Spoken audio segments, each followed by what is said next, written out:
அசைவ உணவு உண்ணும் தாவரங்கள் உண்டு என்பது உண்மையா என கேள்வி எழுப்பியிருந்தோம்.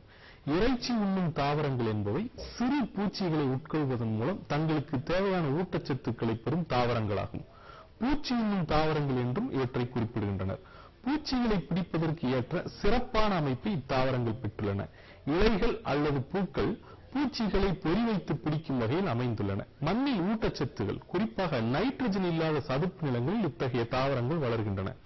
பூச்சிகளின் உடலில் உள்ள புரதத்தில் இருந்து இவை நைட்ரஜனை பெறுகின்றன. தாவரங்கள் பூச்சியை பொறி வைத்து பிடிக்கும் காட்சி இதோ.